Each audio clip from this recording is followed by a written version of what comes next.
gonna take you back to the past to play the shitty games that suck ass. He'd rather have a buffalo take a diarrhea dump in his ear. He'd rather eat the rotten asshole of a roadkill skunk and down it with beer. He's the angriest gamer you've ever heard. He's the angry Nintendo nerd. He's the angry Nintendo nerd.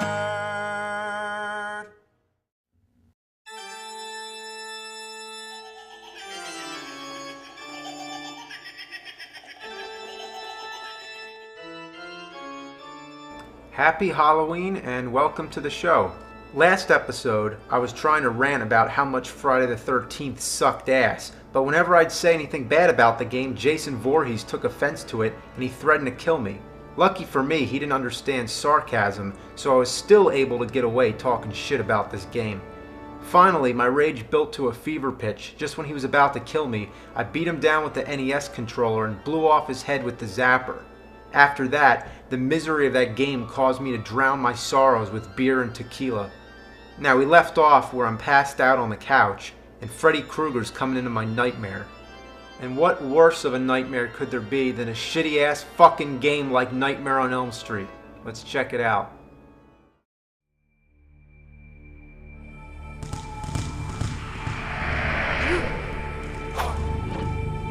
God! Oh, what the hell?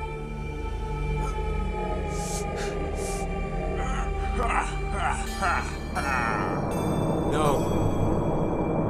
No. You like Nintendo? You like to play shitty games? No. Ha ha, you fucking nerd. You wanna play some Dr. Jekyll No. and Mr. Hyde? No. No. Or you wanna play my game, bitch? Ha ha ha! This game's horrible. This game is my fucking nightmare. It's a frustrating, incoherent pile of vomited shit. Even the first screen is kind of weird because it shows Freddy without his glove, but his knives are still coming out of the fingers. Now, I think I might actually have an explanation for this. In the movie Nightmare Part 2, they just fucked up. So you play as some dude who has some serious balls because he punches snakes right in the fucking face.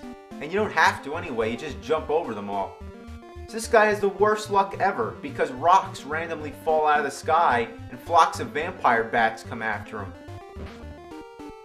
Even though it may appear to be a typical side-scroller, it isn't at all. There's nothing self-explanatory or even fun about this diarrhea mess. I can't figure out where I'm supposed to go. Some of the doors are closed and some of them are open, but it hardly seems to matter because usually there's only one on the entire street that you can go inside. Whether it's open or shut, it seems completely fucking random. Ha! Figure that out! So you go inside one of the houses, and guess what? It's crawling with ginormous spiders. So what do? You give them a taste of your fist. Punch them. Smack them around. Assholes. Goddamn fucking spiders. Eat my ass, you fucking bitches. Show me you're a man. Punch those spiders. Spiders! Punch them!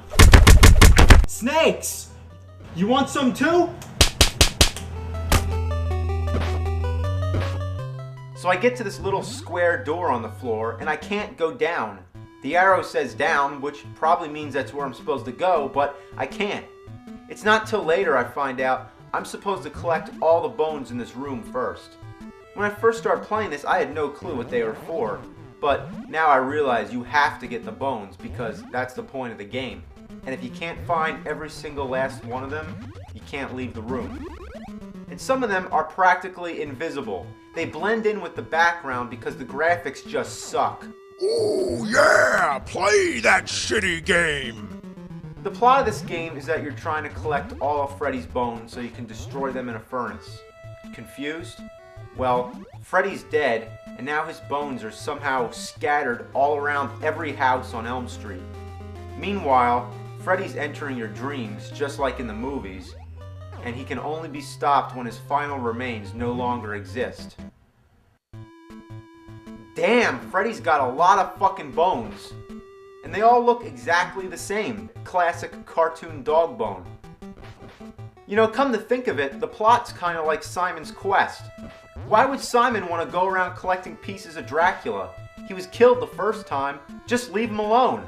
Imagine if Batman killed the Joker and then he scattered his pieces all over the fucking city and then went around collecting them all. What a bunch of fucking shit. In fact, the gameplay in Nightmare on Elm Street itself is a lot like Simon's Quest. It has that strange presence to it, where you slip in and out of day to night.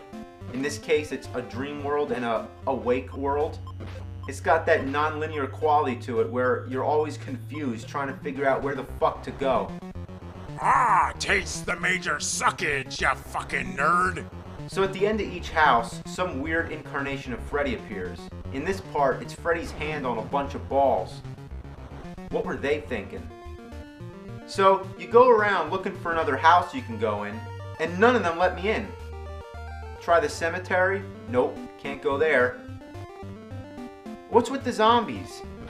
They look like Frankenstein monsters walking with their arms stretched out. Like, how fucking stereotypical is that? Can I go in the junkyard? Nope. Just keep walking around, walking down, I guess it's Elm Street, which happens to be the longest fucking street in the world. Oh look, I finally found a house I can go in. The one with the door that's shut. That makes sense, right? What the fuck are these? Lollipop ghosts with stick arms? Were the enemies in this game designed by some kindergarten kid for Halloween? I'm surprised they don't have skeletons too. They actually do have skeletons. What the fuck? Could the villains be any more stock? Like, we had this creepy game about Freddy. What kind of creepy characters could we add? Well, how about bats, ghosts, spiders, skeletons, and Frankensteins for the kiddies? Could it be any more uncreative than that? Like, why don't they just add some witches, black cats, and flying jack-o'-lanterns? They should have just called the game Boo! Haunted House, which is probably what they originally had in mind until they thought, no wait, make it about Freddy. We already ruined Friday the 13th, now let's do the same thing to Nightmare on Elm Street. And that's right, it's by the same company. We're not going to say who it is, but it stands for Laughin' Jokin' Numbnuts. Also, listen to the music. Sounds familiar, doesn't it? In fact, it sounds kind of like it's recycled from Who the Fuck Framed Roger Rabbit, another piece of garbage they made. What were they thinking? You love it, you know you do. So let me explain how the dream world thing works. You have a sleep meter that goes down. If you're standing still, it goes down.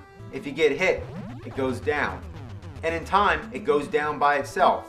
So anything you do or don't do, the sleep meter goes down. Ain't that a bitch? And once it's down all the way, you go to sleep.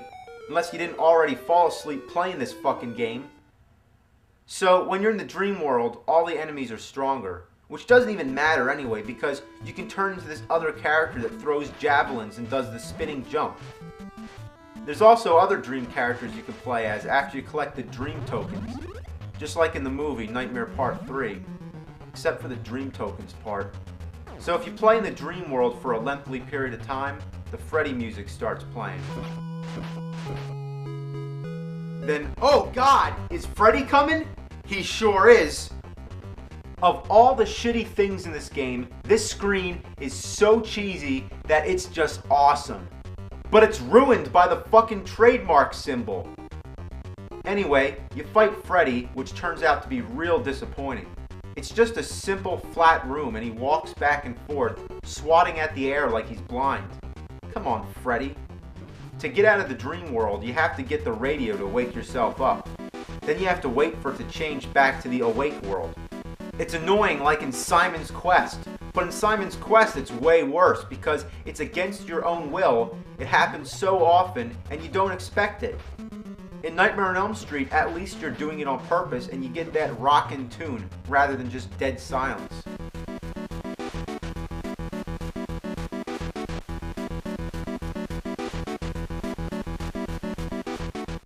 But now, I'm using my fists again. Give me the javelin back.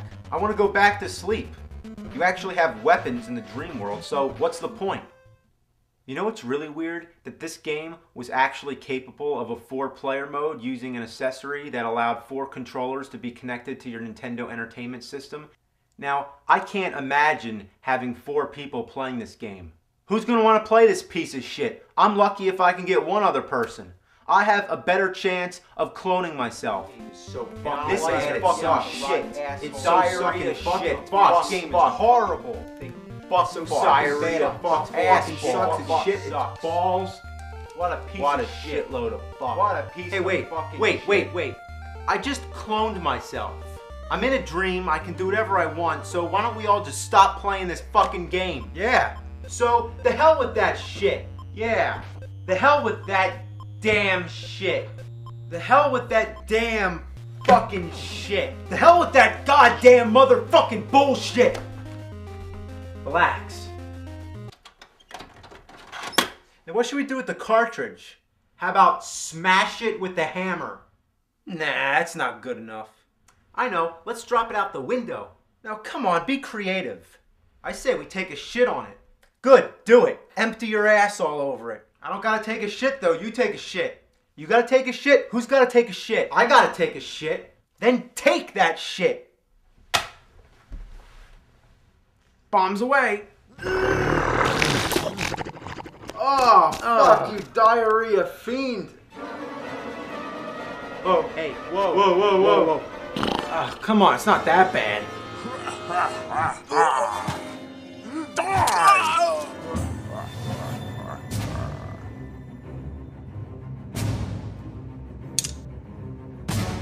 Ooh.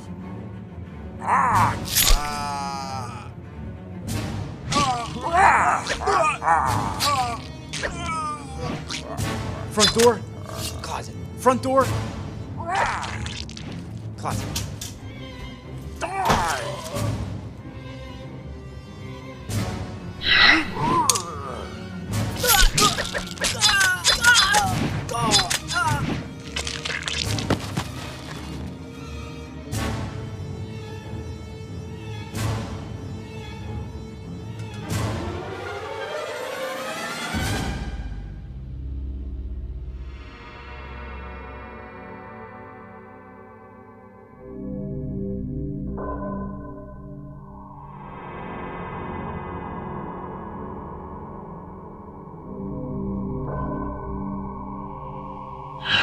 Whoa, look at me! I'm a fucking nerd! What a piece of shit! Buffalo diarrhea fuck farts!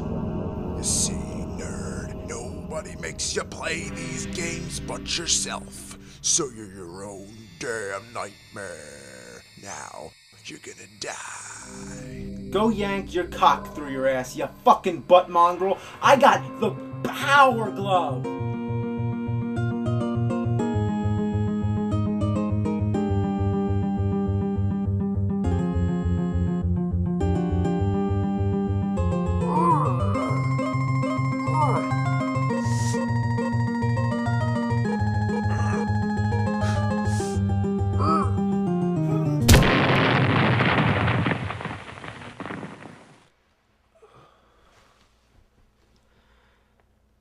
That was a weird dream.